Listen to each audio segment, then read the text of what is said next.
Today for the regular city commission meeting, which begins at 4 o'clock. And if you would at this time, I ask several people to bring the invocation, and while the mayor does not usually do it, today I'm going to, so if you'll stand with me. Father, I thank you for this beautiful day that we can all come together to discuss the business of the city that's very dear to all of our hearts, that we've all worked so hard to bring back from very difficult days. Thank you for each person who is here today and for the family they represent, dear God. Thank you for this commission who's working very hard to work together to try and bring the city forward. We thank you for our new city manager, Lord, who's working very, very hard to bring the city forward after a very long and difficult time as well. We thank you for our fire and police chiefs who are here and the men who work with them to keep us all safe. And now as we discuss and move forward with the city business, we ask that you keep us all close to you, remind us of who we are, and help us to love one another more than ever. In Jesus' name, amen. Would you please join me in the Pledge of Allegiance? I pledge allegiance to the flag of the United States of America and to the republic for which it stands, one nation, under God, indivisible, with liberty and justice for all. Thank you. You may be seated.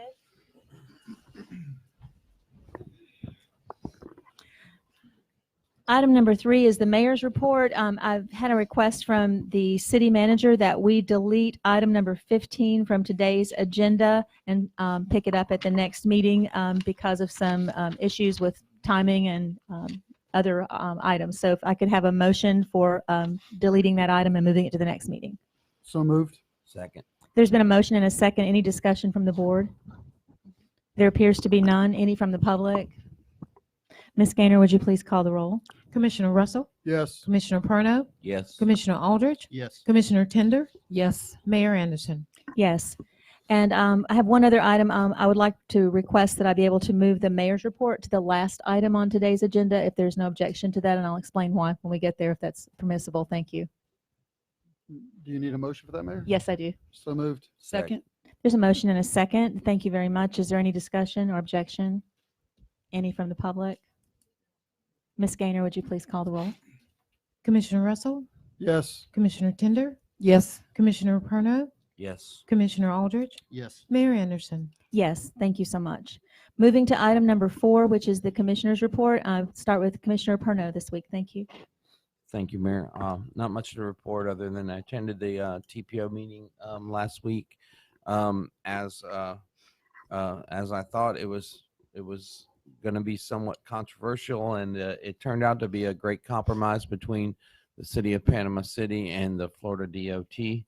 I don't know if anyone saw the plans or the news article, but they really did redevelop the flyover and made a suiting type of a loop, which lays out a potential park under there, and it really made aesthetics more to the forefront. They moved 2 retention ponds. I thought it was a great compromise and a great effort between DOT and the city of Panama City, and everyone in the room was happy with that. And I also mentioned at the meeting that our need for the 11th Street Stormwater Project to alleviate the flooding on 77, and they have addressed it, and they're considering it at this time, and we'll follow up with them accordingly. And other than that, I read to some kids at Lynn Haven Elementary and answered a few questions for citizens, and I'll continue to work hard for y'all. Thank you. Thank you, Commissioner Perno. Commissioner Aldridge. Yes, Mayor. Thank you. Over the last couple of weeks, I just want to report we've been working very hard at trying to get money flowing to the city of Lynn Haven. I know it's been an issue. We've been running into a lot of roadblocks, and a lot of it we believe is being stopped possibly at the state level, but we're having multiple meetings. We've had multiple, or we have multiple coming up calls where we're pleading our case about getting some of these funds to start flowing to us and quit being held up. So that's really all I want to report. Just let you guys know that the city is fighting as hard as we can to get this money coming. So thank you for your patience and your understanding, and we'll get through this and get this money going. So thank you. Thank you, Commissioner. Commissioner Russell. Thank you, Mayor. It's actually been a fairly slow couple of weeks. I've had a couple of emails, a couple of phone calls, different things that I've addressed with the city, and And each and every time the city has, the employee and staff have stepped up and taken care of the problems. And I want to tell y'all, thank you for taking care of that. Several meetings with the city manager over different issues, and she continues to answer my questions and take care of my problems. I recently visited the garden club and want to let you know, which y'all will be seeing it next week, but an absolutely amazing job Mr. Footen and his guys are doing. That building is you couldn't ask for a better looking building. Also, Kane Griffin is under construction now, and which I'm, I think all y'all know that I'm a huge youth baseball, youth kids sports, whatever supporter. And I'm being told that it'll be up and operating for spring ball of 2021. And of course, my first comment was any chance we can have it done for fall ball.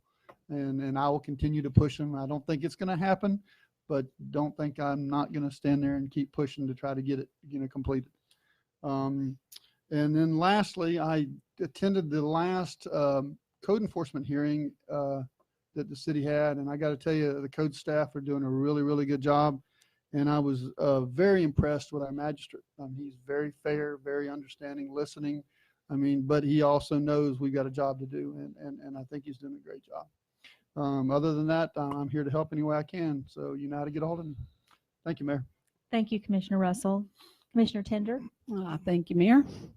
I've dealt with a good number of residents this week on issues all the way from water bills to Colorado Avenue. I've been up there a few times, and trash pickup. Somebody just had to find out when their trash was going to be picked up, basically, some extra things. But I talked to one lady, an elderly lady who came in.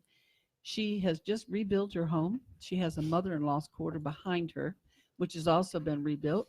But behind her sits a vacant lot with the L-shaped trees that go like this. And she's very, very concerned because if she waits until they fall, they're going to hit on her property, and more so on her mother-in-law's quarters. So it's the lot behind her doesn't have anything built on it. She thinks she knows who it belongs to, but do we have anything in place where the city can require them to cut them down before they fall on her property? It's just a lot filled with trees that are broken off. I can direct this to code enforcement, or I guess maybe the city attorney. We want to answer that, Adam, or shall I go to code enforcement? Without seeing it, so I'm speculating, but I think you would likely or potentially fall under a nuisance, which would be a code enforcement issue. So I think, be a good idea for code enforcement to go out there, document it, and then see if it qualifies as a violation due to it being a nuisance. Thank you. Thank you. And then I had a lady, I turned this over to the city manager, requesting lights in the dog park over there, but time is about to change pretty soon. So they'll have a little more time. And then lastly, and I might want to discuss this later, but I take issue with our Frisbee course advertisers. And I've been down there a number of times after a resident called me. And I don't know, would you rather I talk about this later? Well, it's not on the agenda, so now would probably be the time to bring it up. So go ahead. Okay. After going down to Kensaw Park, we have a Frisbee course. It's great. I've already seen people down there using it. And the committee, the group that did this, sold advertisements for each hole. And it's my understanding they paid $600 a hole. And we've got great advertisers down there. But I really object to the fact that we're advertising for the two companies that have been indicted for taking over $5 million from us. And I don't think we should be advertising for them. And the other issue is one of them hasn't even paid. And he's got a nice sign down there. And the one that has paid, I think we should give him his $600 back. And Commissioner Tender, would you like to put your thoughts into a form of a motion? oh, yes. I make a motion that we return Greenleaf's fund of $600 for their advertising and remove their sign as well as the sign for erosion control services. I'll second that motion. There's been a motion and a second. Is there any discussion from the rest of the commission? Is there any discussion from the public? Ms. Gaynor, would you please call the roll? Commissioner Tender, Yes. Commissioner Russell, Yes. Commissioner Perno, Yes. Commissioner Aldridge, Yes. Mayor Anderson. Yes, that stands approved. Is that the? That's the end of my report. Thank you. Thank you, Commissioner Tender. We're now at item number 5, the city manager's report. Ms. Gaynor? Yes, Mayor, I'm going to go and do a couple of things first, and then I'm going to turn it over to someone else for some special presentation. Sure. Just a couple of things. We have the grand opening for the Garden Club on the 17th at 10 o'clock. We'll have our Lynn Haven Health Fair on February 19th. That begins at 9 o'clock. And then that night, you can come back for a table talk with the city manager. This is an open discussion for residents to come in and talk to me about issues. And hopefully I will be able to give you answers. So those questions that you ask. So I'm looking forward to that.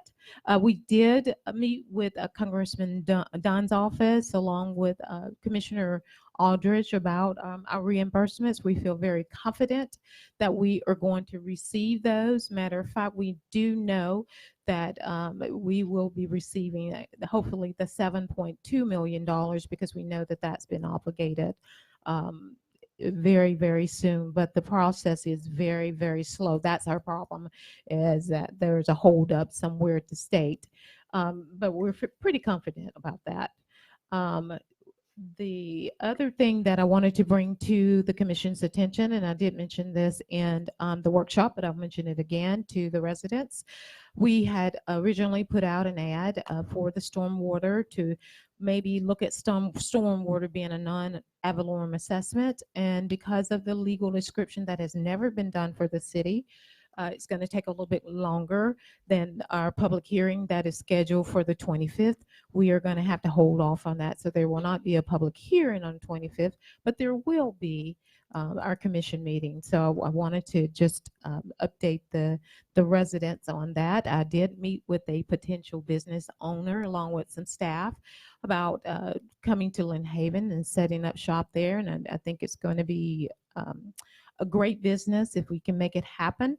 We did also put up a sign at King Griffin Park to let residents see what it's going to look like in a couple of months after we finish all of the construction going on.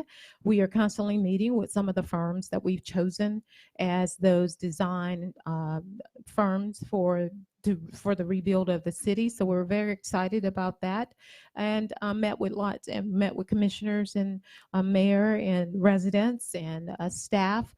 It's been a very, very busy week, but it's all really great because the city of Lynn Haven is moving forward.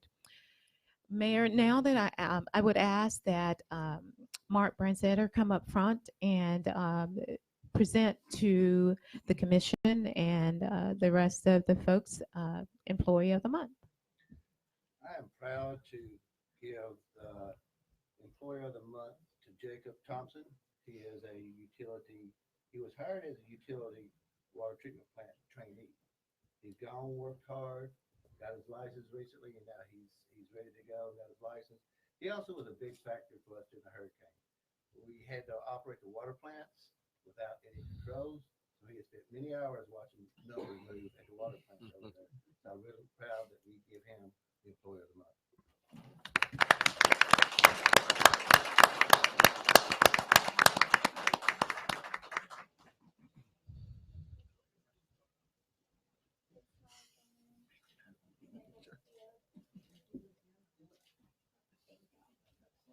Want to be in the picture?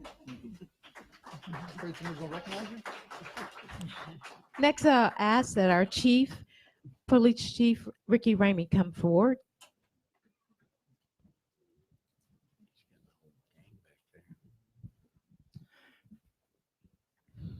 Steve, you can go ahead and bring them in.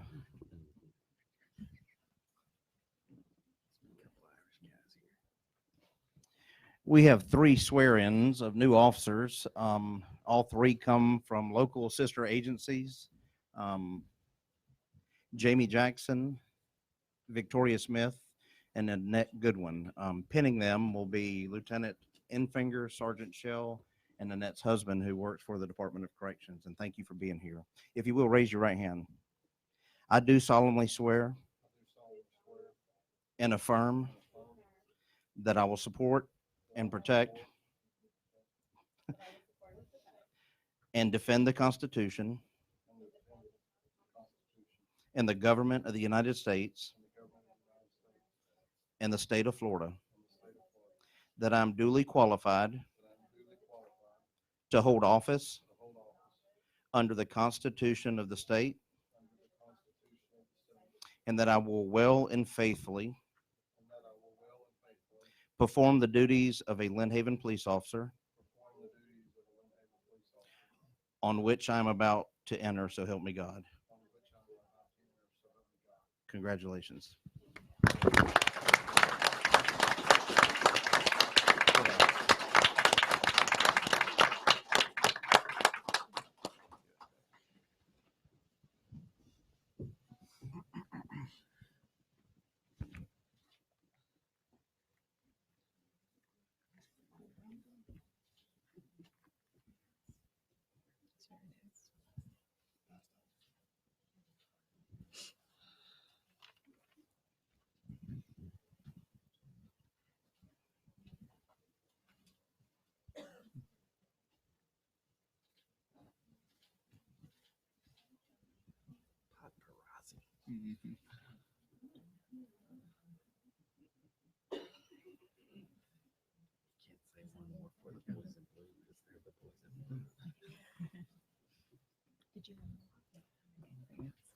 Congratulations and welcome to the Lynn Haven Police Department.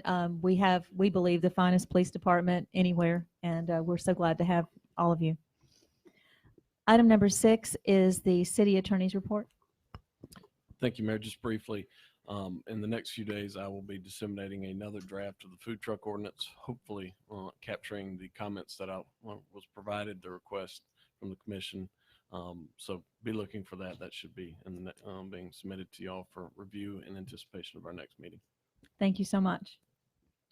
The next item on tonight's agenda is the public commentary. If there's any subject that you would like to address the commission about, you're welcome to do that this time. There is a clock behind me, which our technical person, Graham, will be operating.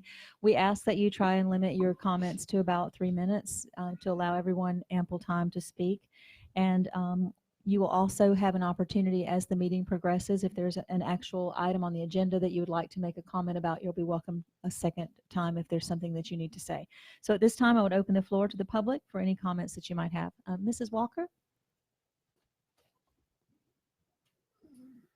Good evening. At the January 14th commission meeting, I spoke about Commissioner Tender's article in the Lynn Haven Ledger. I was outraged at the fact that a Lynn Haven city employee, a department head, used the city's credit card to charge $500 worth of personal items, mostly clothes, paid for with Lynn Haven city residents' tax dollars. This supposedly happened with the okay from Mr. White. When I mentioned the $500 figure at January's meeting, Vicki Gaynor corrected me and said the actual cost was $125, not $500, and that the employee lost a lot of items during the hurricane.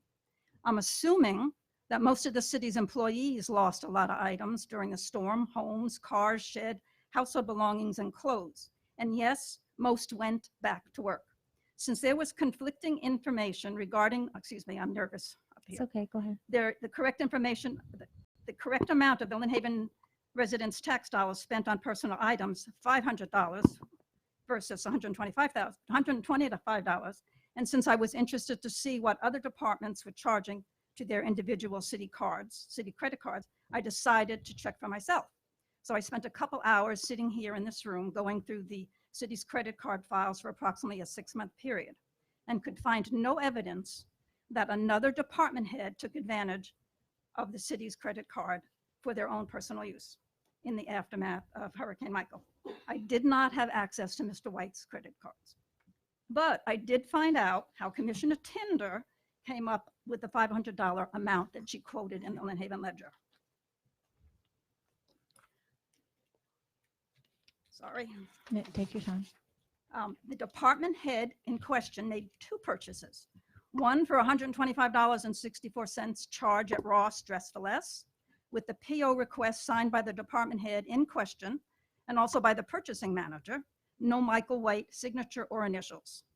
And the second purchase was a purchase of $374.73 charge at Target on October the 14th, with the purchase office request signed by the purchasing manager and initialed by Michael White. And I have some conflicting thoughts of that might not be Michael White's signature initials. So I can only come to the conclusion that Commissioner Tender's amount of $500 spent by a city department head for personal use and paid for by tax dollars is the correct amount in question.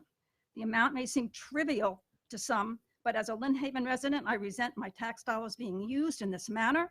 It shows poor judgment on the part of the department head, and I'm sure the other department heads and those employees who are not department heads wonder why they don't receive the same $500 benefit. 8 minutes, 8 seconds. Thank you, Mrs. Walker. I would like to take just one moment to respond. First of all, I do not deny the fact that there was a $500 credit card purchase made. I also know who the employee was who made it. I certainly cannot verify whose signature authorized it because of past events which have occurred. But I would say that I do have knowledge of what this individual purchased. This individual did lose everything that she had.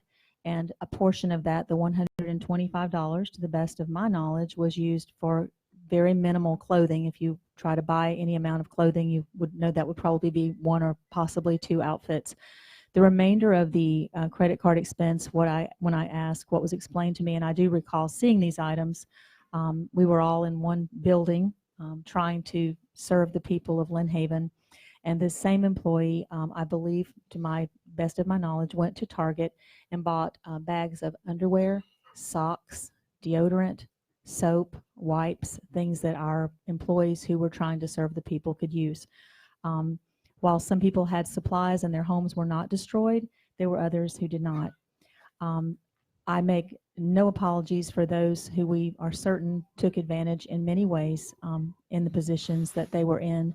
But I will tell you that the large majority of the Lynn Haven employees that I worked with, and I will tell you, I'm not pinning a medal on myself, but I was in that building many times, 18 and 19 hours a day, every day, for almost 30 days, and then days afterward.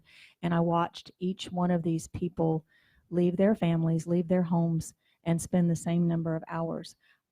While it would be unusual today for a department head to go to Kohl's and buy $125 worth of clothing, or to go to Target and buy socks and deodorant and shampoo, it was not unusual the week that it was done. And so I don't know if that's a satisfactory answer, but that's the answer that I give. So, and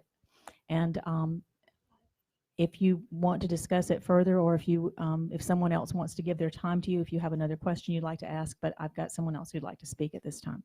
If someone else wants to relinquish their time to you, Mrs. Walker, they may. Yes. Go ahead. Thank you, Mayor. Bob Schultz, 509 Pennsylvania Avenue. The garden club is great. It's fancy. Well, I shouldn't say fancy. It's good looking. The people did a good job. The senior center, my building, has come along. The library, I wonder if it ever will. Yes, it will. But now that the garden club is done, what are we going to do with it? Sir, the garden club is going to be used for, of course, we're going to allow the garden club to meet there because it's traditionally been the garden club, and then it will be available for many, many other city meetings, functions, possibly rentals. City manager, would you like to join in with any other? That pretty much cover it? That pretty much covers it, yes. Is the city allowed to rent buildings out like that? Absolutely. Yes. Yes. Okay, thank you. Mayor, if I may. And the seniors. Yes, Commissioner Russell. Mr. Schwartz, I believe the city plans on letting the seniors use that until we get the senior center fixed also, just to let you know, sir. We're there in the process of putting parking in now. And to add to Commissioner Russell's comments, we did discuss trying to push forward as soon as possible opening this year of the Senior Citizen Center with some added help. And sitting just over your right shoulder is Mr. Joe Footen, who is working and pushing both of these projects. And so, Joe, would you stand and let us give you a round of applause for all your work? Thank you. Was there anyone else who wanted to speak? Mr. Walker. Thank you, Mrs. Walker.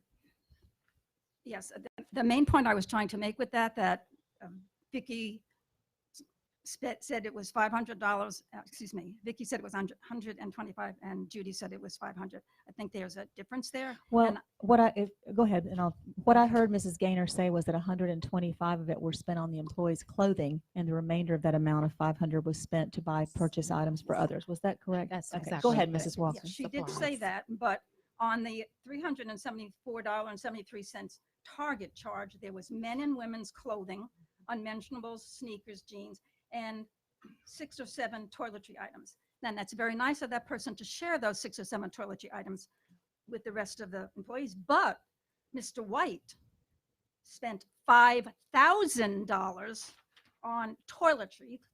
I have just 3 pages of them listed here. So I don't see what 6 items from the employee did. And Mr. White spent Dial, sun care, soap, Gillette shave, razors, men's body wash, chapstick, $5,000 worth. So I'm sure that he spread that around the rest of the city Mrs. employees. Walker, I cannot verify or vouch for anything that the city manager, Mr. White, did. As you know, he is under a federal indictment. Did you want me to answer your question or not, Mrs. Walker? I do not doubt that expenditure was made. I hope that the expenditure was made in the way that it was said on the invoice, but I cannot guarantee that it was. It was not my job. It's not what I did. I didn't sign for it, and neither did anybody at this table. I hope so. Thank you. Is there anyone else who would like to speak? Yes, sir.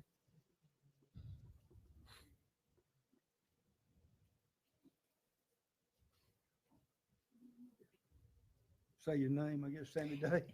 Hi, Mr. Day. How are you? It's nice to see you. Can we give you a round of applause? It's been a long time since we've seen you. Glad you're up and feeling well. Go ahead. It's been a long time since I've been here. Good to see you, sir. I've got a little problem in a way. Okay. I got 3 large pine trees down at my yard. And there, if you look on the line, there are more on the city right of way than are on my property. Okay. They might be on my property, maybe that much. These trees are big, huge. And they got big limbs up there, and they're rotting, and they're gonna fall, and they're gonna hit a car or something one day. There's gonna be some damage. It's big enough to do damage. You're the corner of Tennessee and 12th, correct? Yeah. Okay. Sammy I Day. just wanna, like for the city to cut them down. We can come out and look and, Okay, and I'll see let you and see know. where to go from there. But, let's back up just a little bit. Years ago in the 80s, Gulf Power come out. They had a palm tree. It was in the front yard on my property. All of it was on my property. It wasn't on the city. The Gulf Power man said you need to cut it down because it's going to hit the wire. And I told him, I said, well, and it was about 50, 60 feet high. It was way up there. And I told him, I said, I'd like to move it and let me check on that. I said, I've got to go out of town, go to Tampa. I'm going to be gone about 2 weeks. And I said, when I get back, I'll see about it. He says, okay. Well, I went down to Tampa with my daughter about 3 days later. She called and she told me, she says, Daddy, she says, Lynn Haven has come in there and cut that palm tree down. I've got all this on tape because I had a system wired up whenever the city hall spoke, I knew what was going on. What year was that, Mr. Day? Do you remember? I can't, Bob Gardner will tell you, I know. And Ricky Horace, he was here. It was around 88, I think. Okay. somewhere along there. Okay. Anyway, Thank you. Anyway, they cut the tree down and all this kind of stuff. But what I'm trying to say is Lynn Haven even sent a policeman to the house to verify what I was saying. Because the way the system was hooked up, I could even pick up phone calls from the police station. And how that worked, I don't know. But he verified that it happened. But bless his soul, he's not living no more. He died. The policeman did. But the police chief, what's his name? The old one? Chief Messer? Messer. He would know that. Okay. We can have city manager, would you like to address? Maybe we can get with you and I and just move thought forward. for him to come out and cut it down before something happens, Appreciate So, that. Thank I'm you. not gonna cut them down, and I don't think it would really be my responsibility. Thank you, sir. I don't want to. We do will it. get someone out there tomorrow to look at those and see what we can do, Mr. Day. Can they Absolutely. contact me after they get through? I would. Yes, I just like to know what's going on. yes, Okay. absolutely. That is I not a ain't got problem no at all. problem. Thank you so Thank you. much. It's kind of fun coming back up here. It's good to see you, sir. Is there anyone else who'd like to speak? I think somebody's behind you, sir. We'll get you next. Okay, I just have a couple of comments. Jody Moore, 2129 Amherst Street.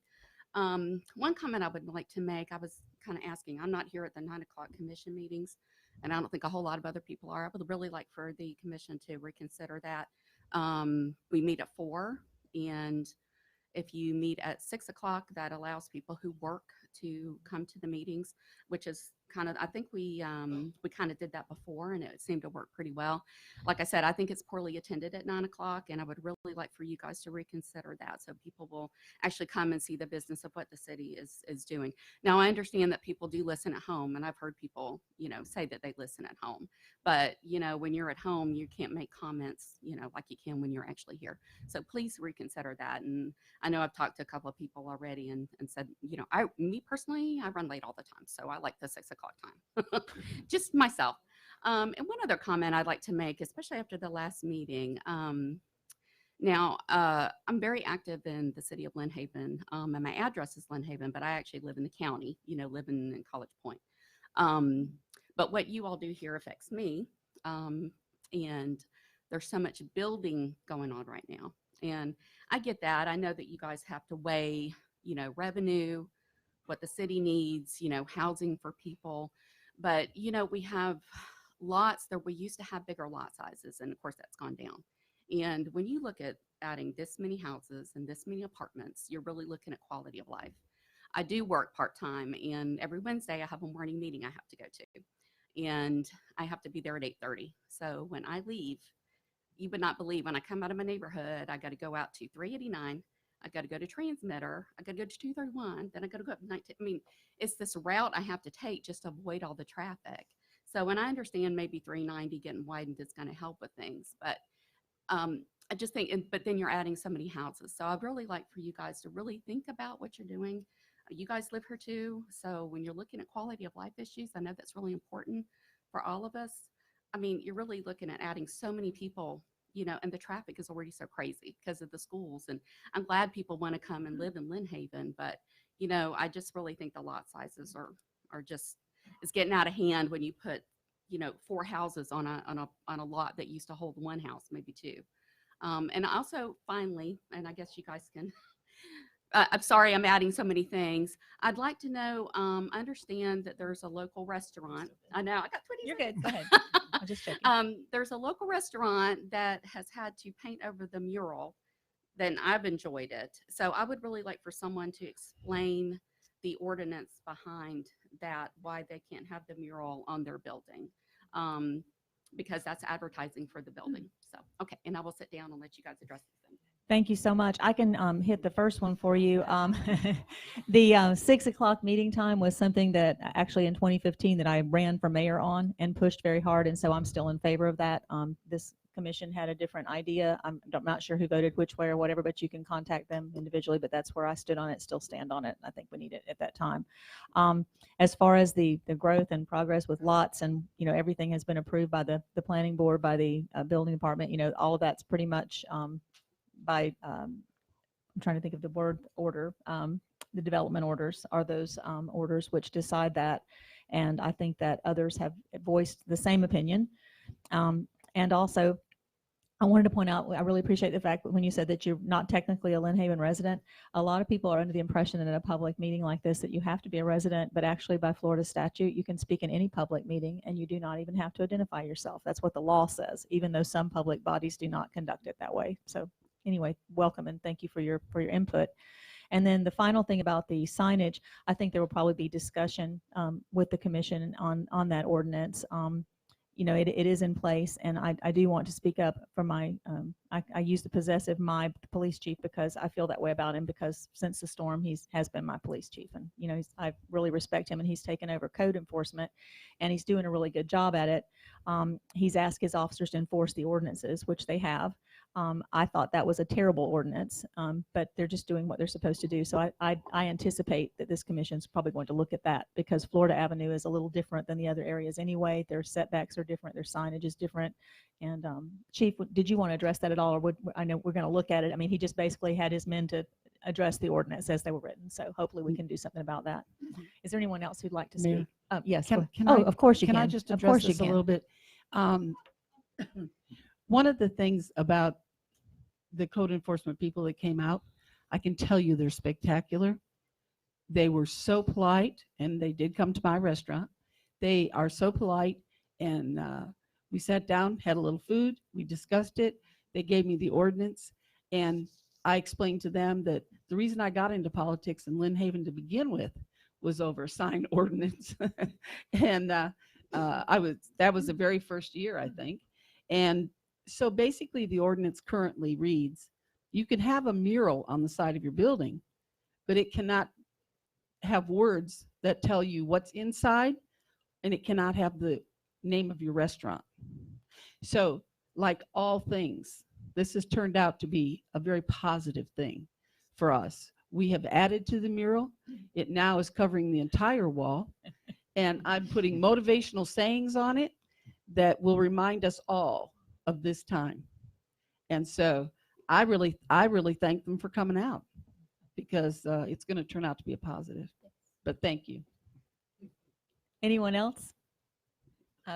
Yes, sir. I'm sorry, you were next. Apparently, I don't have to tell you who I am. Go ahead, please, if you or, don't or mind. where I live. we Ron would Merritt. appreciate it if you do, but you're not required to Okay. do so. Ron Merritt, 414 Colorado Avenue. And I want to separate, there's two issues, several issues going on Colorado Avenue, and I want to just talk about one part of it, and I'll talk about the easement stuff, item 16 coming up. First of all, the construction's gone really well. I think the construction crew out there have been incredible. The guys are actually with the shovels and all that, professional, courteous, so I've enjoyed that. And it's looking great. It's going to be, I want them to bank the curve because it's going to be a speedway at some point. And that's kind of the issue that I want to talk about on behalf of the other Colorado residents. I talked to probably 15 of the 20 people who have property with houses on it that either back on to Colorado Avenue from the country club or on country club. I have yet to talk to a resident who lives there, who has lived there for any length of time, who doesn't want that road closed through traffic. Lots of issues associated with that we talked about last time. And we're still trying to get some feedback from the country club to figure out who owns the rest of the curb, but we just have a little tiny part of it. But anyway, what we're thinking is there hasn't been a feasibility study. No one knows what it would cost to do a turnaround or put a cul-de-sac at the end or whatever. But I think a phased approach where maybe we just start by limiting the type of traffic down Colorado Avenue. No big trucks, no through traffic, so it's not a connector. The speed limit's always been 25. You know, it could be lowered. Right now, it's not a good time to study traffic because you can't speed down Colorado Avenue. You can't get down Colorado Avenue. You can't get through the bridge right now. And the last 14 months, really, traffic has been fairly slow because it's been literally a minefield of potholes. And I guess finally putting in speed bumps or some other way to slow down traffic should this decide to be a throughway is something we still want to consider. So I want to keep the dialogue going on Colorado Avenue. On that side, on the usage of the road, the right-of-way is another issue, and we'll talk about that later. Thank you, sir. Is there anyone else who'd like to speak? Yes, ma'am. My name is Ann Mahold, and I live on Petty Drive near Publix. And when you enter there, I believe it's 24th Street, and on the right as you're going in, which is the north side, would be Regents Bank. And on the left is that owned by the state? I mean, that property's not kept up. Part of it's used by Little Caesars for parking lot, but then the rest of it is overgrown and everything. And I don't think the city of Lynn Haven is responsible for it, but I don't know who is. I'd like to write somebody. And then the other thing is the public shopping center. I don't know if it's owned by Crossman and Company. I don't know if you would know this, Commissioner, or no, but I would like to write them to see about having more landscaping done. It is. Yes. I talked to the manager there, Don. He's new this year, coming back. Yeah. But he never got back to me about. I just like to write and see if they would do some more landscaping on their side. Commissioner Perno, since you know something about it, do you want to Yeah. assist her with that? Because I definitely could talk to Publix too about more landscaping, but I think we talked about the Bel Air Park, the Bel Air neighborhood, and the park. I believe that's city land all the way back to that park along that ditch and sure. everything. So I is think that right, Bobby? Mr. Baker's here. That's the portion I'm talking about. Yeah. It's The part it's over by Little Pinnacle, Caesars. The sign for Pinnacle, Yeah. right, the sign for Yeah, Pinnacle. and it is looks like it's there. going to fall into that ditch right Yes, there. uh-huh. Yeah. And it's hard to get any of the trash out of there because weeds are so high. Hmm. But anyway, Thank you. So maybe we as a commission can also contact DOT about it. And we Sure. can do that. Mrs. Tennell? I'm sorry. Miss Arlene Harris, would you like? Miss Tennell, you're very assertive. Thank you. I'm sorry I didn't see you, Arlene. Oh, that's all right. You would have eventually. Arlene Harrison. One of the things that I really appreciate is all the effort that's been made for public events within the city and all that. But I have a request. We really miss our farmers market, and we'd like to have that back very much. Thank you. Thank you very much. Let me put that on next agenda to talk about. I missed that too, Miss Harrison. Thank you for bringing Good it up. afternoon. Jerry Parker, 1709 Rhett Place. I live in Magnolia Meadows, which is right off of 17th Street. And there's a retention pond in our neighborhood. And the fence in that retention pond has been down. I have brought this up before. It is still down. And I know a neighbor had called and the city came out and they jerry-rigged it. But kids are getting back there. And they're going back there, and I'd hate for somebody to get in there and drown or something like that. So if y'all could look at getting that fence put back up. And we also have an elderly lady that has a four-wheel walker that she goes to the mailbox, which is right there at the retention pond. So if y'all could give some attention to that, we would just really appreciate it.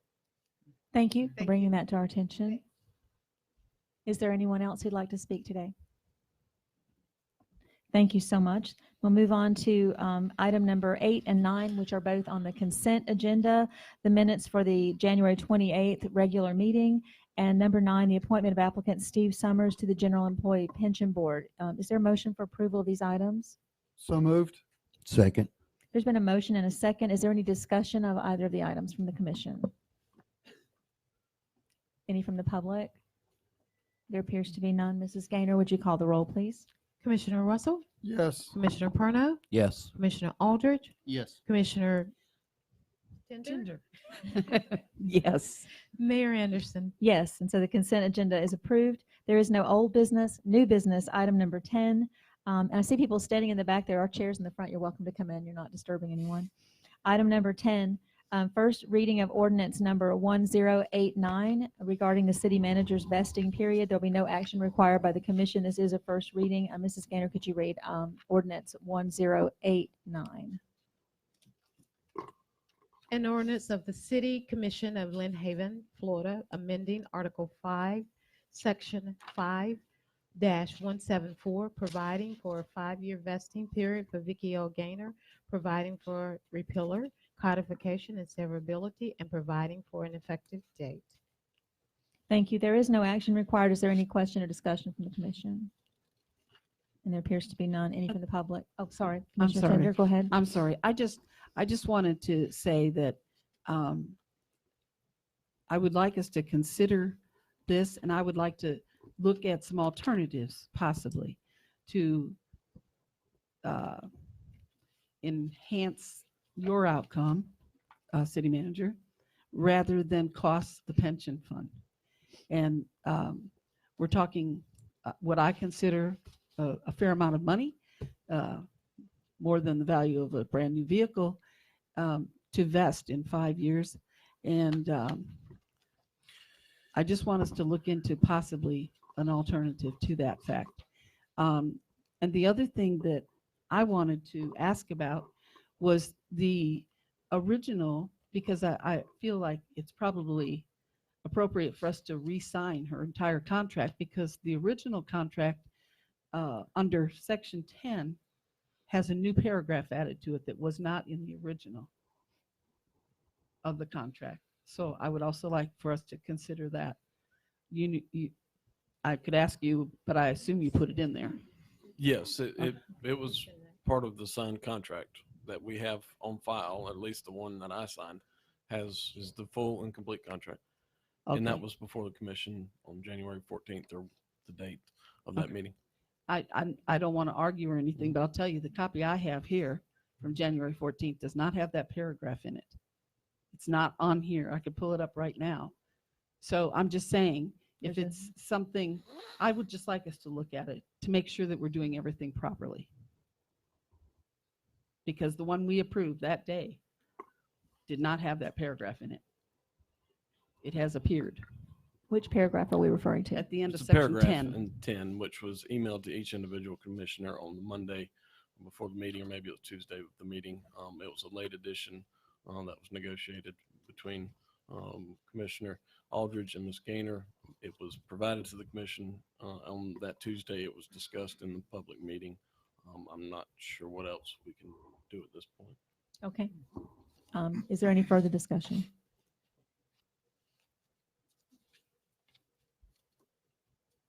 Any from the public? Yes. Yes, if I understand this right, you want 5 years retroactive? Is that what you're saying? No, sir. And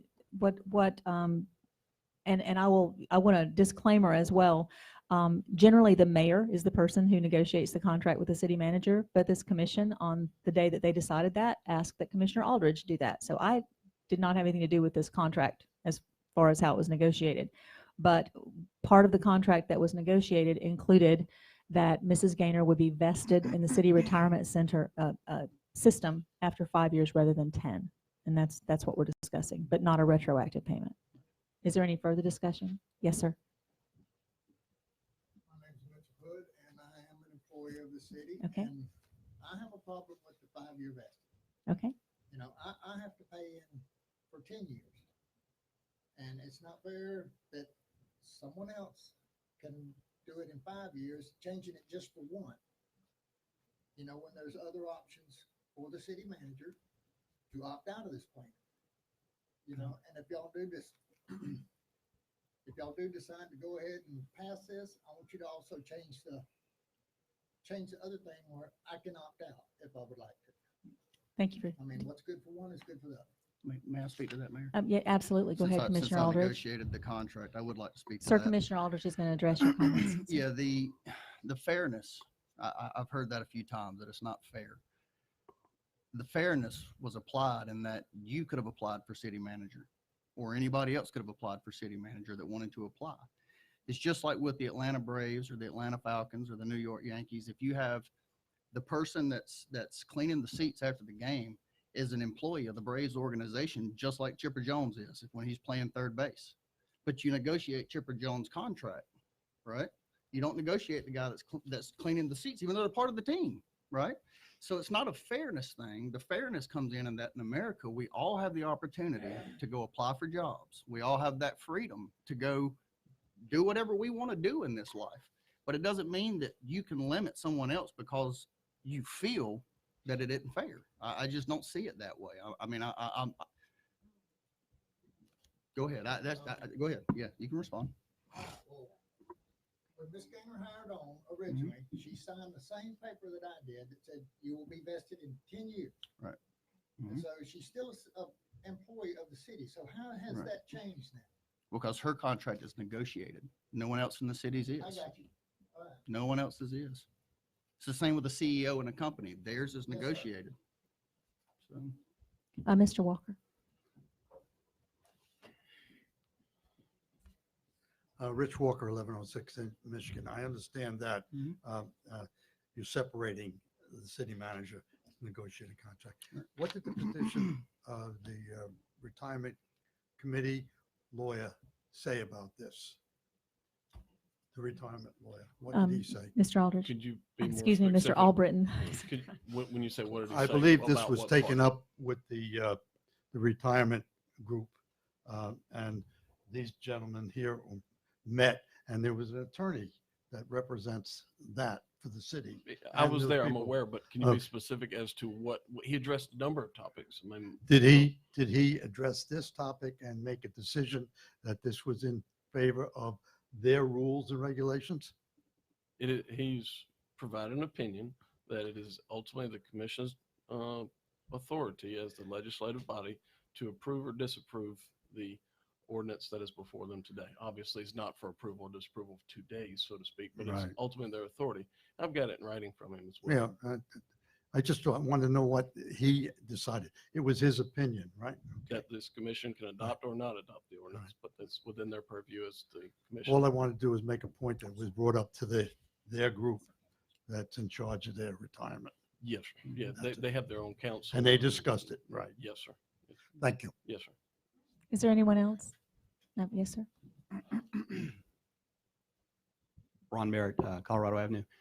Has nothing to do with anybody here. Just curious, because I have a company and we have contract, and we negotiate our employees' salaries and their compensation package based upon whatever expertise and cool stuff they bring to the office. Right. And we have them sign an employment contract. So you guys did that a couple of weeks ago, right? So I guess I don't understand, what's this ordinance? Is this like something that we forgot to put in the contract? Or is it just, I don't understand why there's an ordinance and there's a contract. Sir, it's not something they left out of the contract. Mr. Albritton, would you explain, please? The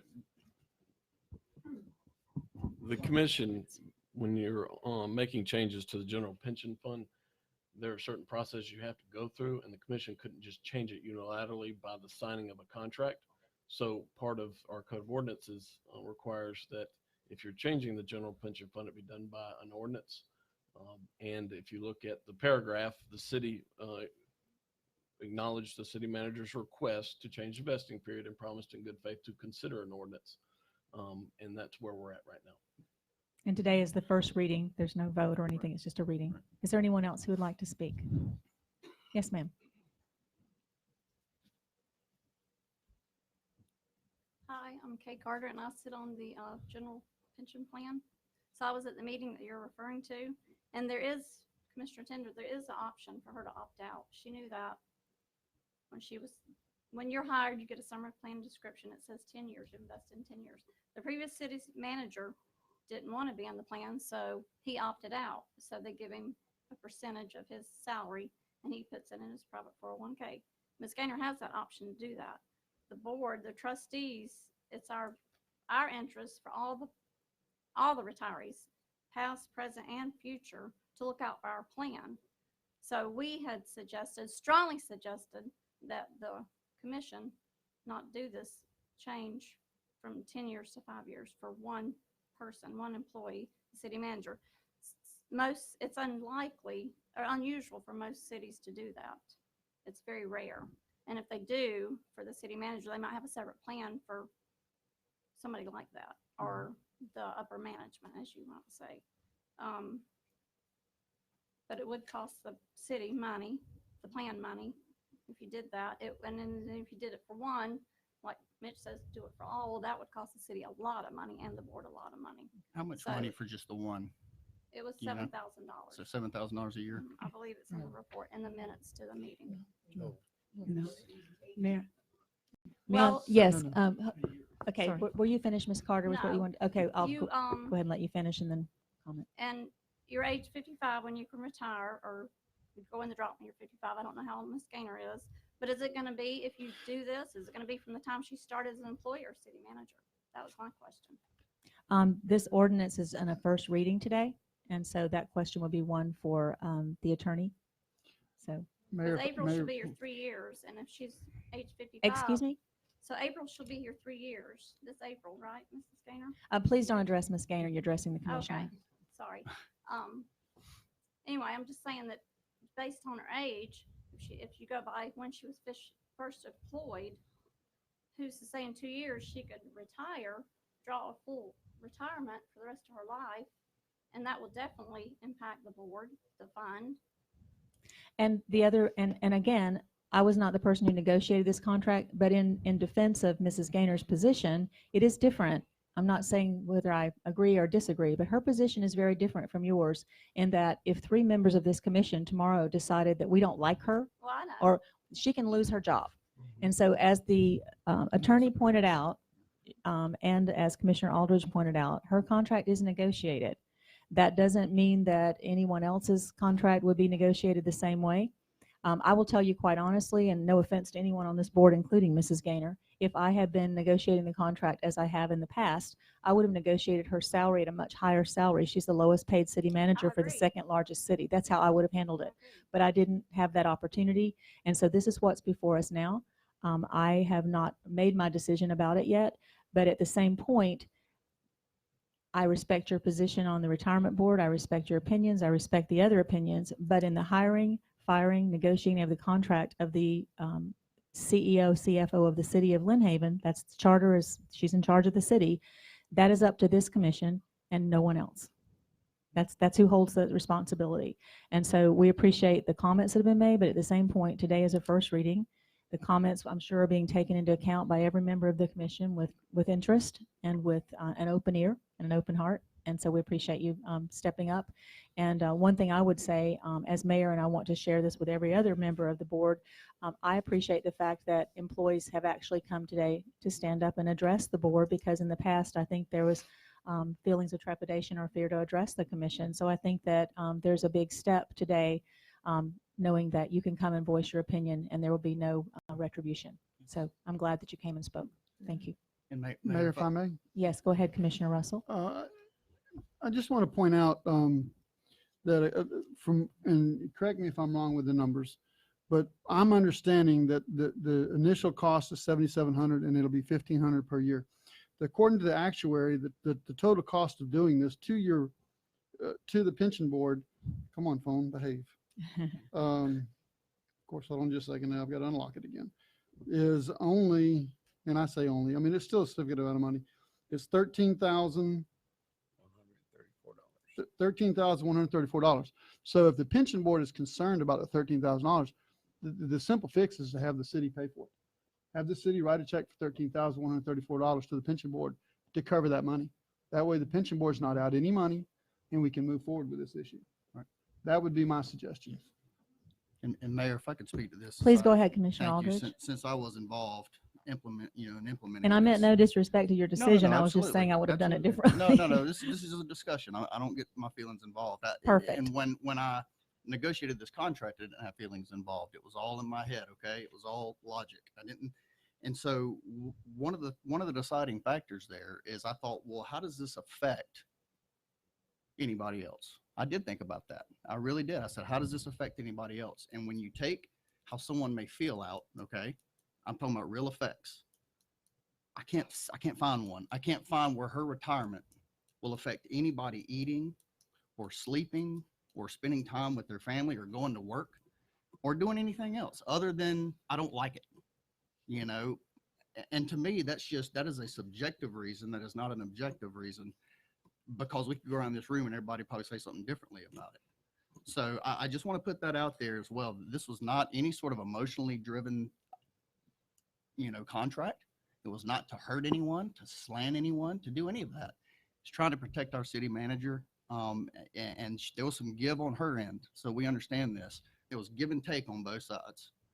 And this is what we hashed out at the end. So I think it's a perfectly legitimate desire for the city manager to want to be vested in that time period with the responsibility that she's carrying. So that's all. Mayor, Thank you, Commissioner Aldridge. Commissioner Tender. I would like to just add that I did talk to the gentleman at Foster and Foster yesterday who did the actuary of this, and he talked to me on a level that I could understand, because I've never belonged to a pension, and as you all know, I hate numbers. But what he told me, that the cost to the pension would be approximately $35,000 plus a little bit. And every time we have them run another actuary, it's another, I don't know what they're charging for that, but that's the total he gave me. And this is one of the things, as Commissioner Russell brought up, I don't think, this is my opinion, I don't think that if the negotiations for the city manager, I don't think it should affect the pension for future employees, present employees, whatever. But he did say it does shift all the numbers around. So if that's the case, instead of taking away from any of the employees, past, future, or present, I say we come up with the actual amount that it would figure, and let's just vote on it and give the city manager that fund. So we don't involve anybody. Our employees have to join the pension fund when they start here, excuse me. So I don't think it should affect them. So I think it should be on a different playing field that we take care of it. Thank you. Thank you, Commissioner Tender. Any further discussion? Yes. I want to say something. My name is Monica Hood. I am Mitchell's wife. So one thing, you're saying 35, you're saying 15, you're saying let the city pay for it. Okay, well, who's eventually going to pay for it? Citizens, right? Sure. I'm a Lynn Haven citizen, so I'm going to pay for it. And your remark about not being fair, let me tell you what's not fair. My husband is a foreman doing a supervisor's job because there were not going to be any more supervisors. But there's supervisors now, from my understanding, in City Hall that they've just hired recently. So tell me about being fair. He's done it since the hurricane, since the other supervisor retired. I don't see it. He doesn't see it. But yet he's got the responsibilities of it. No extra money. So tell me about being fair. Did he agree to it? Not at that pay, no. They kept telling him, we'll get you in the supervisory position. But then Michael White, you guys decided no more supervisors after the hurricane. So you guys did it. But he was being prepped. He was told, yes, he was going to go into that position when the other guy retired. Fair. Ma'am, I would say to you that this commission does not ladder or supervisory scales are set up. We have a city manager form of government that was put in place by the former city manager. The present city manager has only been in place as the city manager for approximately 3 months. There may well be more changes coming, and I'm sure that she's listening to what you're saying today. She's a very, what I've learned of Ms. Gaynor since I've worked with her is that she does listen and she does try and respond in ways that are fair to all. So again, I would caution everyone, we've been not only through the storm Hurricane Michael, but we've been through a storm of other types since the storm.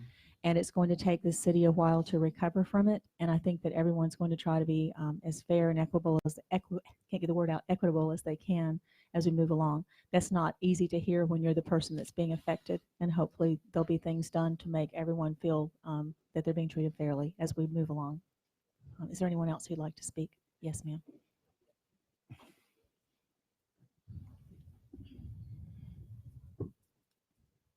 Christy McElroy. I grew up in Bay County. I now live over in Port St. Joe. I've been attending these meetings lately because I was thinking maybe I would purchase property here in Lynn Haven. I work for what was a little bitty biotech company called Amgen, and I took a lot of risk. And I retired at 44. But one thing that companies do, emotion does matter. Morale matters, especially after the hit that the panhandle has taken. And a lot of these guys, I bet they put in a lot of extra hours. Absolutely. And so to say something like a baseball player gets paid more than a guy that cleans toilets. I was just painting a picture. I know, but man, you got to be careful with that. But because here's the thing about a baseball player. He's probably been doing that since he was 11 years old. He's a 1%er, and he's got a limited amount of time. And so not everybody has the talent, the money, the aptitude, everything to be in that kind of league. Right. But we're not talking about that. Right. We're talking about an organization and morale and how things work. And considering the reputation right now that Lynn Haven has and how many people stepped up to interview for the city manager position, I'd just be very careful about your good employees that have also put forth a lot of effort. And that's emotion and that matters. Thank you. Is there anyone else who would like to speak? Apparently not. Okay, so we've had the first reading of the ordinance. There have been several comments made. And we'll move on to item number 11. Thank you for everyone's input on that. Discussion and possible approval of submittal of U.S. EDA grant application for Lynnhaven Commerce Park drainage improvements. Mr. Jenke, could you give us information that you may have for us, and in addition to the packet, and action will be required on this item? Thank you, Mayor. I prepared an application for a U.S. EDA grant. This application is for some stormwater drainage improvements in the Lynnhaven Commerce Park. There are certain areas that are prone to flooding. So we prepared a game plan basically to help improve the drainage issues or reduce the drainage issues in the Commerce Park. The overall project is will cost about $950,000. This grant is a 80-20 grant, so the city would have to bring 20% of the overall project cost to the table. In other words, around $190,000. And I did not attach the entire application to your agenda packet. I only copied the first 20 pages. So but I do have the full application here in my hand. So if you want to take a look at the details, you're more than welcome to do so. And that's pretty much it. So at this point, we're simply asking for consideration and approval of this application. Okay. Is there a motion or other discussion? Mayor, I'll make a motion for the purpose of discussion. Is there a second? Second. I want you to know that I met with the city manager about this and had a lot of reservations and a lot of questions. And unfortunately, I didn't get the answers I was hoping I was going to get. My first question was, why are we having to spend $190,000 when a developer apparently messed up and didn't do a stormwater job like he was supposed to? Well, it was informed to me that the city was a developer. So, you know, my whole goal was, there's no reason for us to spend this. If the developer didn't do his job properly, let's go after the developer and tell him he's got to fix it. Well, unfortunately, we're the developer in this situation, so we're on the hook for it. So I just want to let you know, you'll know now why my vote's going the way it's going, because I don't like spending money like this, but we have an issue that needs to be taken care of. Thank you, Mayor. Yes. Is there any further discussion from the commission? Mayor, if I may, I'd just like to know exactly what drainage fix are we doing? Are we making a pond? Are we putting pipes in? We'll be replacing some of the drainage pipes, increasing the diameter of the pipes. And that way we can increase the capacity of the overall drainage system. And we're also going to be adding some drainage pipes. Is this an engineering project? Have we gone through and had someone look at it? Yes, we contacted a professional engineer, a civil engineer, to take a look at the site. And he gave me cost estimates, including a proposed scope of work in order to improve the drainage in that area. And so the whole price includes our payment plus the engineer will be paid through the grant. And that is correct. Yes, engineering is going to be included in the 950. Again, our portion would be around 190. This is a cost estimate at this point. I can give you the exact number once we receive or open the sealed bids for this project, should the City Commission choose to move forward with this. Thank you. Is there further discussion or questions from the commission? Mayor, if I may? Yes. About approximately how long will it take to get approval on that grant once you submit it? Do you have any idea? The money is available right now, so should the commission decide to move forward with this, I should be submitting this tonight, and within the next, I would say, 2 to 3 weeks, we should be getting an answer. Thanks. Mayor, one last question. Okay. I just want to make sure that we have the money in the budget to handle this. So that would be a question for the city manager. Ms. Gaynor? Yes, sir. We do have the money in the budget to handle this. Thank you. Are there other questions from the commission? We had a motion on the floor for the purposes of discussion. Is there a motion for action? So moved. Second. There's been a motion for approval and a second. We've had discussion from the commission. Are there any questions or discussion from the public? There appear to be none. Any further from the commission? Go ahead, May Ms. I? Tinder. Yes. City manager, what fund will that come out of? It'll come out of the general operating. This particular one is that, and Ben, you correct me if you're correct, correct me if I'm wrong, is that we pay up to that reimbursement amount, and then after that, those invoices just go straight to FDOT or USDA, wherever. USEDA. Thank you. Excuse me, yes, the USEDA. There we go. Yes. Okay, Ms. Gaynor, would you please call the roll? Commissioner Russell, Yes. Commissioner Perno, Yes. Commissioner Aldrich, Yes. Commissioner Tender, Yes. Mayor Anderson. Yes, so it stands approved. Thank you, Mr. Jenke. Item number 12, discussion and approval of resolution 2020-02-309, supporting low-cost lighting and aesthetic features for the DuPont Bridge on Tyndall Parkway, and city manager has a report on this item. Yes, Mayor. Going to the city county managers meeting, all the municipalities got together and decided that this is a good thing to support Tyndall Air Force Base, and then them painting the DuPont Bridge in support of the military community. So the Bay County Chamber has already written a resolution, so is Callaway, and so they're just asking all the cities for the support. Thank you. Is there a motion? Make a motion to discuss. Okay, is there a motion to discuss this item? Is there a second? Second. Go ahead, please.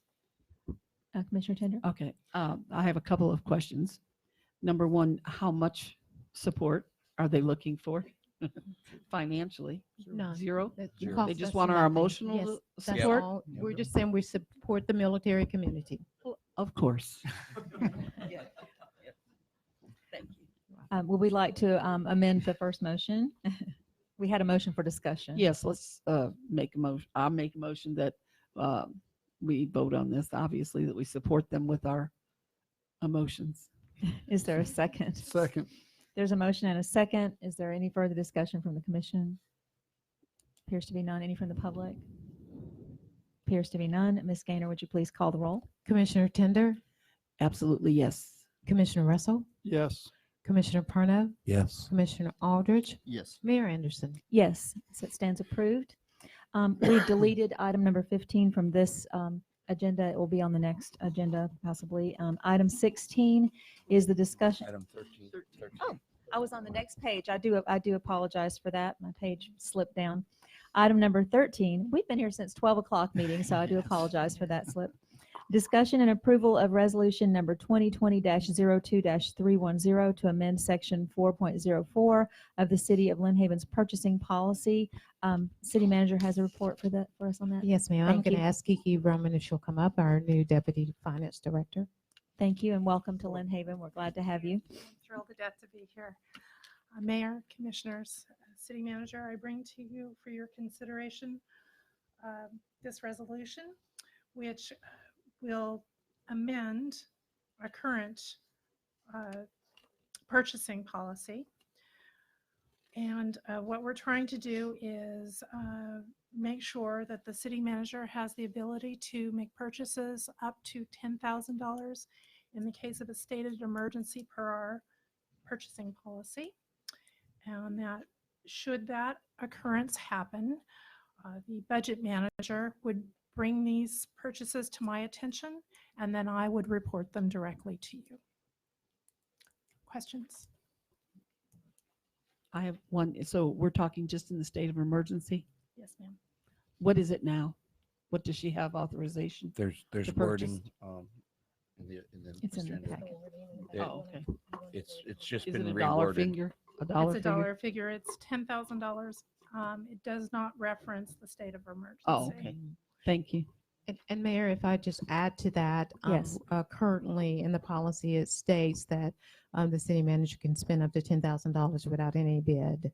And we wanted to be able to put a process in place that the commission would know when these kind of purchases were made.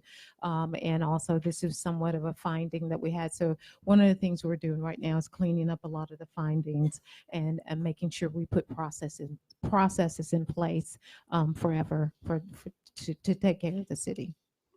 Thank It's a you so much. transparency. Absolutely. Addressing Absolutely. And transparency. Mayor, if I may. Yes, go ahead, Commissioner Russell. Just to clarify, the finding you're referring to is from the audit.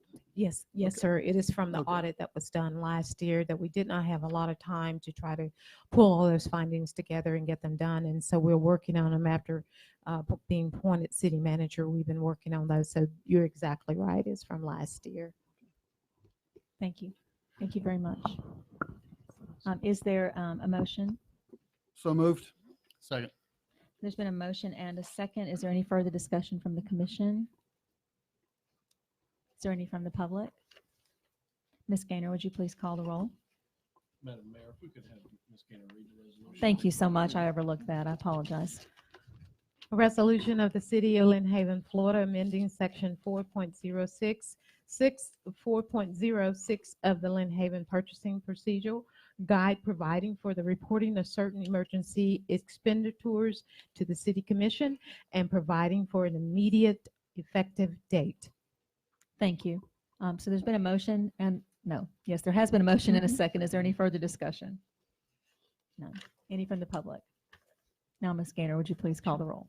Commissioner Russell, Yes. Commissioner Aldridge, Yes. Commissioner Tender, Yes. Commissioner Perno, Yes. Mayor Anderson. Yes, so it does stand approved. Item number 14, I brought this item to the commission's attention on today's agenda. It's discussion and possible approval for the city to purchase additional employee contractor fraud insurance. This was a question that I met with the city manager to ask her about in light of what happened to us last year, that we consider looking at purchasing insurance for employee theft or fraud or bonding or whatever would be necessary to put in place protections for the city. And of course, Mrs. Gaynor is new to her position, and so as she pulled the insurance policy on my request, found that we actually do have some insurance already in place for this, and it was not previously known to the city or the commission because it's never been encountered before, but there it was in the policy. So thankfully, there is $1.5 million in place that the city has already applied for since I asked this question. So that will help us tremendously to with some of our debts that have been put upon the city because of some of the things that happened to us. What I'd like to bring before the commission today, unfortunately, we'll have to wait until the next commission meeting because our attorney has been researching this for us and is looking still for some prices and some other information. But what I would like to ask the commission to do is to possibly bring forth a motion to have our city attorney continue his research and to find out what the price would be to increase the amount of insurance for the city to cover, I would like to see it cover several $1 million, possibly 4 or 5. If we could just get a scope of what the payment would be for this in case, God forbid, something like this ever happen again. But, you know, the possibilities of FEMA repaying some of the money that we have lost is not assured, but we do have this insurance in place, and I wish it had been more, but $1.5 million will be helpful.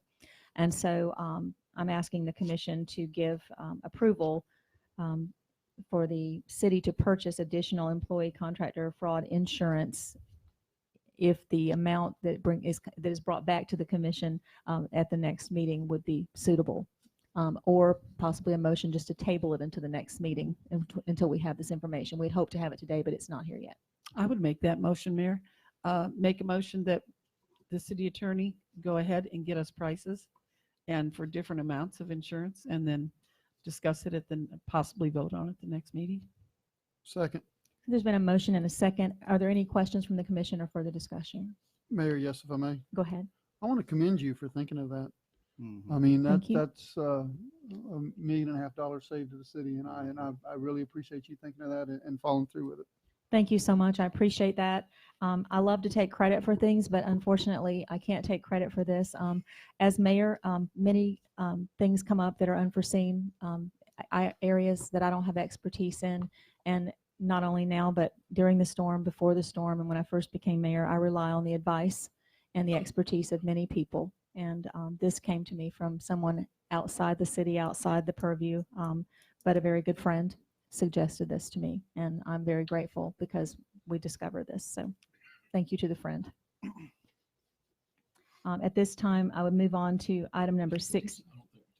We didn't vote yet. Okay, I'm ready to move this meeting along, folks. Ms. Gaynor, would you please call the roll?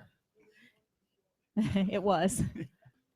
Commissioner Tender, Yes. Commissioner Russell, Yes. Commissioner Parno, Yes. Commissioner Aldridge, Yes. Mayor Anderson. Yes, thank you. Item number 16 is discussion, and we are skipping 15, remember. Item number 16 is discussion and approval of survey showing vesting of a certain portion of Colorado Avenue to the city, and we have this report from Chris Forehand of Panhandle Engineering, and action is required on this item. Thank you. Thank you for being here through this long meeting. Good evening, Mayor and Commissioners. I'm Chris Forehand with Panhandle Engineering. As you recall, the last meeting, you asked us to go and meet with the Merritts to try to resolve some of their issues. We did do that. There were some things we did. We moved the power pole over to the edge of the right-of-way. We also painted out on the road and showed the Merritts where we were looking at moving the road over in accordance with the power pole. We also moved the water main over. We did talk about leaving his fence in its current location, so I recommend that we do that should you move forward with this. We are ready to pave here in about 30 to 45 days, assuming we get all of the force main completed on time. So this is kind of our next step. This is what we have to do before we pave, unless you make some other decision to do something different. So be happy to answer any questions. Thank you. Are there questions from the commission? Yes. Go ahead, Commissioner If I Tender. may. I'm going to allow the discussion before we make a motion, which is a little out of order, but I think it's pertinent. So go ahead. Well, I have a question for you. The first question I have, when I was down there this weekend, I noticed there are at least 2, I believe, new fire hydrants and a couple things under those cones because we went and picked it up. Is it water or sewage, or what is that apparatus? Under the cones. Uh-huh. Not sure. It goes down in the ground. It's a cement. It's all brand new. Oh, those are the valves to, Okay. to the fire hydrants and the water mains. To the water lines. Yes. And why are I'm just asking, I'm not a contractor. Why are we putting those in a vacant lot? The fire hydrants, we just base those on spacing in the right of way. So they're based purely on spacing. It doesn't have anything to do with being, it's in the right of way. So Okay. it doesn't have anything to do with being in a vacant lot. They're just equally spaced out.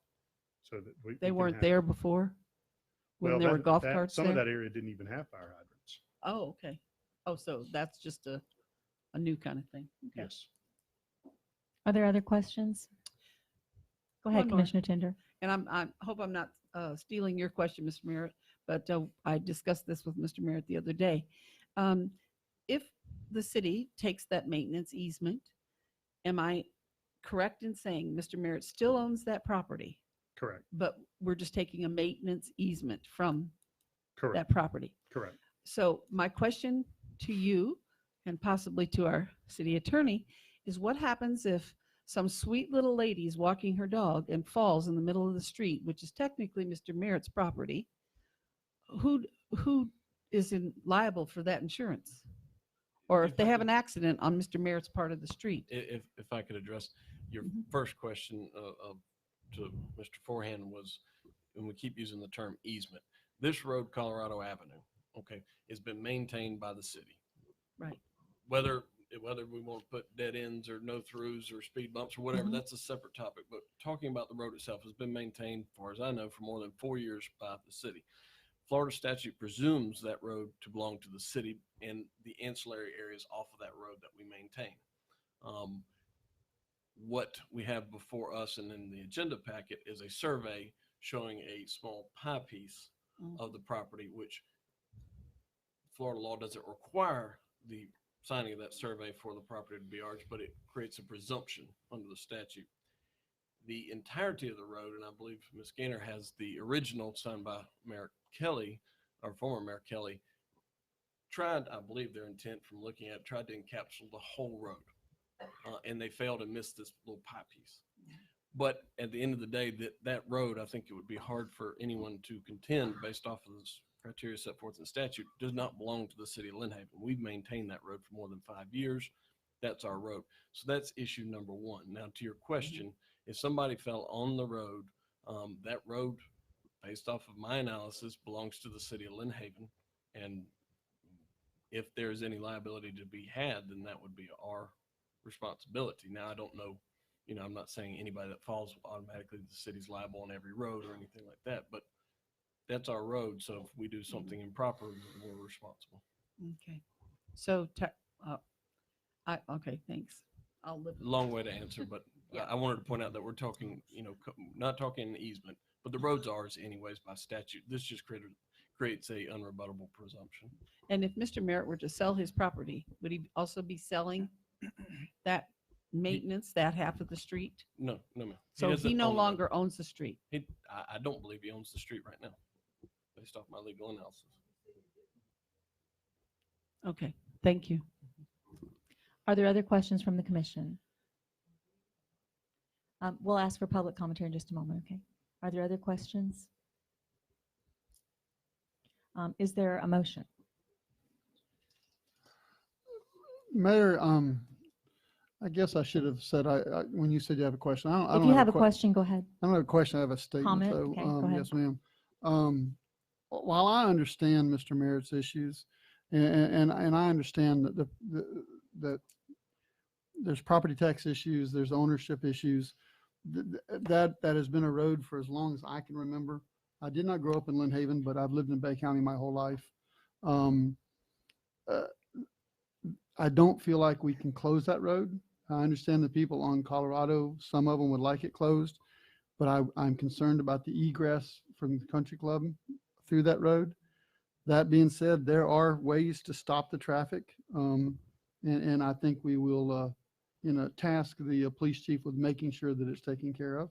And also the traffic committee that looks at those issues can, they can decide if they want to put speed bumps or whatever they want to do, but we'll address that issue.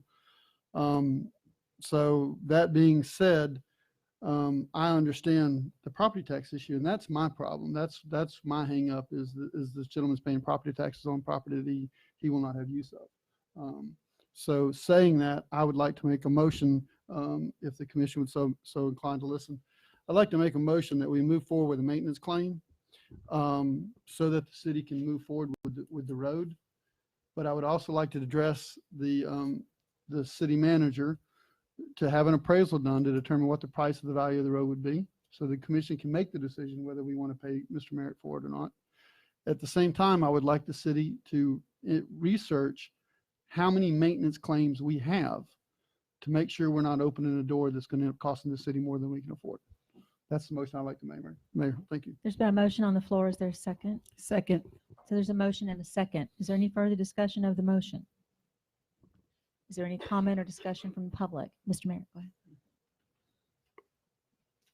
Thank you. And I'd like to thank Chris Forehand and Panhandle Engineering. You guys have been really, really helpful in working this out. I'm sure we can. I do understand that the state can claim this maintenance easement regardless of whether I want it or not. I disagree, and I've read tons of legal cases on the last 2 months online that address just this issue. I still own that land. The definition of an easement is in fact the fact that I own the land and you're using it. You have a maintenance easement to it. There are cases where the landowner was held liable for injury and accidents on the property. So in that process that you go through, and you go ahead and claim the easement, please indemnify us. Put some words in there, and I can email them to you, what are commonly put in those. Indemnify us from any damage or whatever loss that happens. Better yet, the little piece of property that belongs to us on that corner won't cost you much, if anything. The bigger chunk of that easement belongs to the country club, best I understand. And whether or not they'd be happy to give it to you for $1, they're all using it, and get it off their tax rolls as well. I don't know, maybe we go to the tax appraisers and ask for some dispensation or whatever, but there's many roads to Fort Worth here. But happy to give up the little piece of property to accommodate the road, as long as, and the effort to push the road further back onto the original footprint's been well appreciated.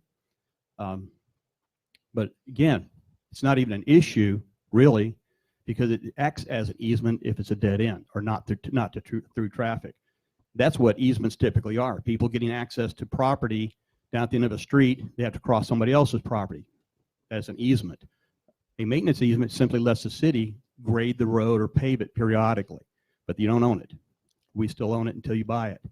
And trying to do things right, you found out the city owned the damn water drainage system. Wouldn't it be nice to find out what other pieces of road you really own? And more importantly, what few pieces of property you might not. Thank you. Any further comments from the public? Ms. Gaynor, would you call the roll, please? Commissioner Russell, Yes. Commissioner Tender, No. Commissioner Aldridge, Yes. Commissioner Perno, Yes. Mayor Anderson. Yes. So the action stands approved. Moving on to item number 17. That is the discussion and possible approval to open up a golf cart lane on the old fishing pier. This is an action that I brought to the city. Again, I did this a long time ago and the commission did not approve it. So I was hoping with a new commission, maybe there will be some new thought processes. When I brought this up originally, I was asking for a golf cart lane on the fishing pier to allow, because there is a term for disability called an other powered mobility driven device, so that those who are handicapped or senior citizens who can't walk very far, that they would be allowed to use their golf carts for fishing on the bridge. But I would like to expand that just to, so that it would help not to have to discern to all golf carts, because we have a lot of Lynn Haven now on the other side of the bridge. They would like to have access to drive a golf cart across the bridge to the park, maybe park there, walk up to the restaurants, because the parking is such an issue. We've had no real issues with golf carts in the city of Lynn Haven now for almost 3 years, other than some underage drivers, and the police department's already made that very clear that, you know, if you see an underage driver, all you've got to do is call the police department, let them know, and they're going to cite their parents. So, you know, that's the issue. I would also bring out one other item, that we've never had signage on the bridge saying no golf carts allowed. There's never been anything up to tell people it was illegal to have a golf cart. It's just been a fishing pier. And you can actually even now get on there with bicycles, and bicycles have been, you know, no problem on the bridge. So as a child, I watched semi trucks pass each other on that bridge. So there's plenty of room on there for people to walk and ride bicycles and golf cart and fish, and we can enjoy it to the fullest extent. So I would hope that this commission would consider a different action on it. And so I'm just putting it up for your perusal. Thank you so much. Mayor, I'd like to make a motion that we open the fishing pier up. I'll second. Thank you. Thank you very much. Is there further discussion from the commission? Mayor, if I may? Yes. I just want to clarify. I think most people that are familiar with the history of Lynn Haven know that I was very much opposed to golf carts being on the bridge. Several concerns, you know, traffic, congestion, safety, and I'm the first to admit that I was wrong. You know, we've allowed golf carts on roads, and we have not had the issues that I was concerned that we would have. And because of that, you know, situation, I think that that in the end you were originally right and I was wrong. So I apologize for fighting you on that, and that's why I wanted to make the motion. Thank you, Mayor. I'm pretty speechless over that, Commissioner Russell. I would just tell you that I appreciate that very much. It's not a matter of being right or wrong. It's why we have more than one commissioner, because we make our opinions known and we vote, and the vote falls where they may. Are there any other comments or questions from the commission on this item? Mayor, if I may, I just have Yes. one comment. If we open up the lane, and it's okay to do so, but as far as I'm concerned, all the way to the other side of the bridge, it can entice people from the condo to cross 77 to get onto the bridge to come into Lynn Haven, and there's no crossing there, and that's a state highway. And I agree, and my argument for that is that at this point in time, I actually live in that condo. I don't have a golf cart anymore. I live in that condo, and there are people crossing that road right now in wheelchairs. They're walking across it to get to it to walk, and so obviously, if they're in a golf cart, they could probably get across a little faster and they could be seen more easily than just walking or in a wheelchair crossing the road. I do agree with you. I'm Yeah, scared to pull 'cause out on I my just car don't sometimes, think, but I don't think it's legal to cross a state highway It's not. in a golf cart. And So again, that we would don't be on want to the- promote illegal activity in that respect. But I'm all for the lane. It just would only open it up to people on the other side of the road. That's the hard part, unless there's a tunnel over there that I don't know about. But it is possible to go under the bridge, but knowing the people that I know over there, I certainly cannot guarantee what they will do that is legal or not legal pertaining to crossing the road. Yeah. And fortunately, that's not part of the motion, but I just feel like I'm not trying to be that's trite. for I understand what you're discussion's saying. sake. I just don't want to. I Um, don't want me- to have to hear about or yeah, that's it's hard. But I do agree that access from our side going through and it's the lane will be specified, right? It'll be a lane. It won't just open up the bridge. They're gonna. I would like to see us specify a lane, and also I would like to see us specify it with a sign that says 5 mile per hour, and some other, any safety precautions that we want to put up. I mean, just I think it's something that we can work out with staff, and police and fire, what would be appropriate, if that's okay. Mayor, if I may? Yes. This, to me, is just like when we passed the golf cart law. We have the law that says nobody under the age of 14 can drive one. If they drive it, how can we control that? Now we're going to give them a ticket. I think the same thing applies to wheelchairs and elderly walking across the highway. I mean, if they are going to do that, they're going to do that anyway. And that shouldn't be up to us to govern. We have policemen to do that. So I don't see how we can say you can't come this direction because we're afraid you're going to get hurt. I mean, we're afraid kids are going to get hurt and they're out there on golf carts too. So Thank you. Thank you. Any further discussion from the commission? Any from the public? Mr. Walker? Go ahead. Okay. You're gonna be at the top.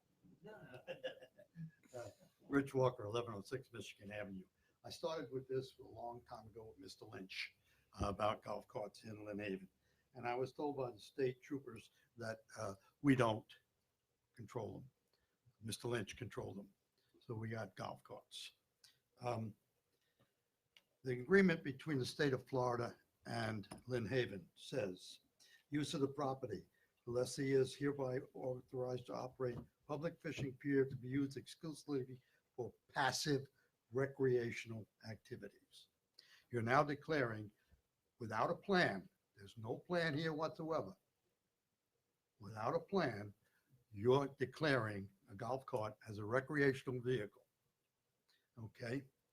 I know and can prove that people have driven from that condo down across 77, down 77 to Lynn Haven. The problem here It was is- my mother. She was cited for it, sir. Thought The she might problem find some here humor in is that. They Go don't ahead. get, most of them don't get caught. okay? She did. And you're right. It's optional.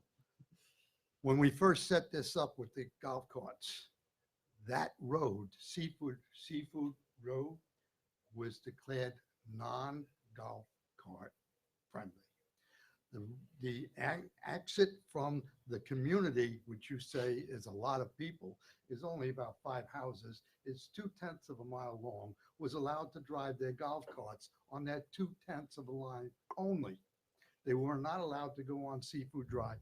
They were not allowed to turn and go to the bridge.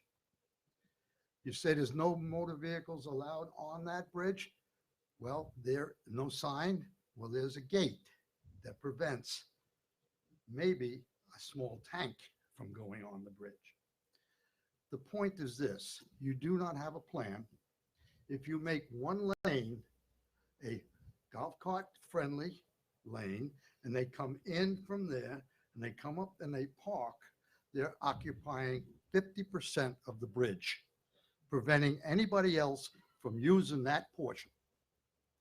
Again, you do not have a plan. I would suggest that you get a plan and present that to the people, and maybe they could be interested in opening up the bridge for that purpose. again, any more than 2 or 3 golf carts, and they might have a 4A down there one day and line up that whole street. So you never know. I strongly recommend a plan, seeing that keep it as a passive recreational facility. And just for a point, if I open the trunk of my car and put my golf carts in there, golf balls in there, and clubs, it's an electric car. I would consider that my recreational vehicle, and I would be allowed to. The answer to this whole problem is make them street licensed. Thank you for your comments, Mr. Walker. I would correct you on one issue. I didn't say it was a recreational vehicle. I said it was considered a power-driven mobility device for people who needed some extra help. And secondly, I did not devise a complete plan because I wanted to first bring it before the commission to see if they would approve even doing it. And then I did say in my motion that I would appreciate that staff would come up with the appropriate signs, the speed limit, the lane, and all the other. It's just details. It's and then my third question is just one out of just curiosity. How many times have you been on that bridge in the past year? Walking it or Over it, under it, and around using it as a recreational? 50 times that I was there yesterday. You walk it every day, No, I don't almost. walk it every day. But you've been on that bridge 50 times in the last year. That's awesome. Okay, I was just curious, sir. The commission, which you're part of, that voted 4 years ago, or 3 years ago, I'm sorry, to allow it as a golf free was because of liability. And the wisdom of them, I think, exists today. I think you need to think about that. This is a request from one individual, you, Mayor. The rest of you are jumping on the bandwagon. I would suggest you talk to your constituents before you vote tonight. At least put it on the shelf until the next meeting. What's 2 weeks going to be? And something else too. The News Herald reported, accurately or inaccurately, however you read it, that the bridge is damaged. So you're going to open it up for golf courts again? Liability? I think you guys need to think about this. Like I say, at least shelf it for 2 weeks. I don't think that's asking too much. Again, too, only one person is asking for it. That's you, Mayor, and I do respect you. But I'm entitled to my opinion too. I'm a taxpayer. Of course you are. Yes, thank you. And yes, I walk the bridge a lot. Of course, I live to it. Why not?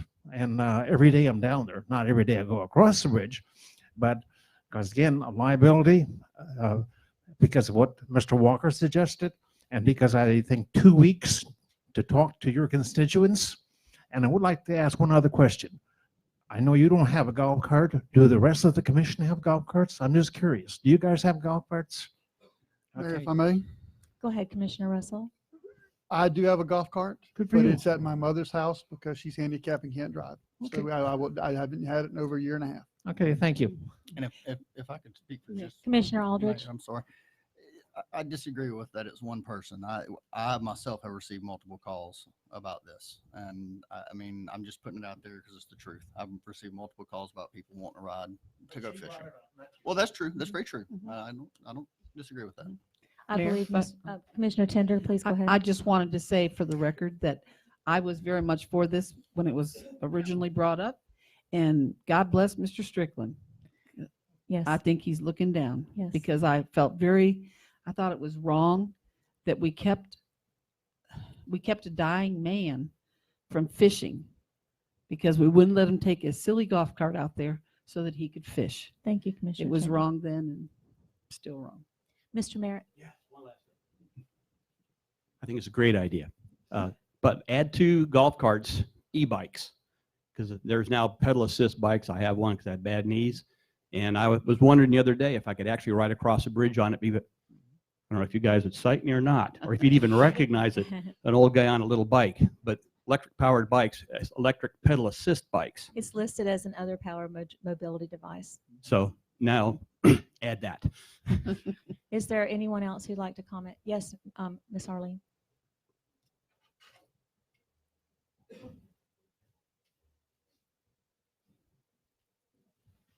I also remember this discussion. I also agreed with it to begin with. I was very relieved that just prior to the hurricane, the golf carts got legalized. And can you imagine what a mess we would have had if everybody had to use a car and they couldn't have an assisted mobility device? Also, I remember Mr. Strickland. I remember feeling so terrible that he couldn't go do what he really wanted to do, which was be out on that bridge fishing. And also my mother, before she died, could not go over that bridge. So it's long overdue. Thank you.